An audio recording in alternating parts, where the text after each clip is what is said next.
He's called this sort of a chain of tragic and chance circumstances, sort of more implying that this was a category of errors, perhaps from lots of different sides.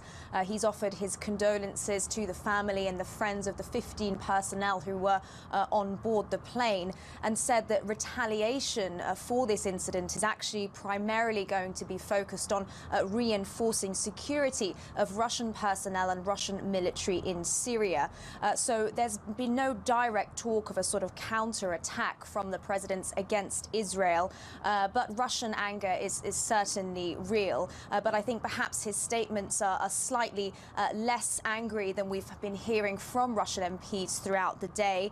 And we've heard from Putin's press secretary in the last half an hour or so saying that President Putin will have a telephone conversation with President Netanyahu later on today. So certainly Russia's anger is real. Certainly this is a tense sort of political conversation that will be had, but he has called this more a sort of tragic and chance circumstances rather than placing blame on anyone specifically here. Jessica, how might this affect the Russian-Israeli relations?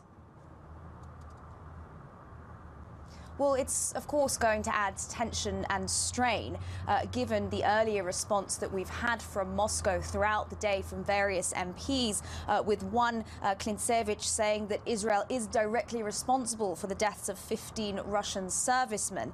And the Russian Defense Ministry have said this morning that they repeatedly urged Israel not to make strikes on Syria that endangered Russian military. So there will certainly be a lot of analysis about what's happened, about how this could have happened, and they will be looking perhaps more closely at Israel's role in the region. But of course, Russia is an ally of both Syria and Israel, and Russia and Israel have been working closely together and coordinating its sort of military operations in Syria. And of course, there is this friendship between Netanyahu and Putin. Netanyahu has visited Moscow several times this year alone. He was sort of a guest of honor, if you will, at one of the big Russian military parades here in the capital of Russia. So it's certainly going to put a bit of strain on this relationship, but Putin's words seem to have slightly tempered the anger that we saw earlier in the day. But it's certainly going to be a tricky diplomatic position between Netanyahu and Putin. I think people will be waiting to see what more statements we get later in the day after they have had this telephone conversation.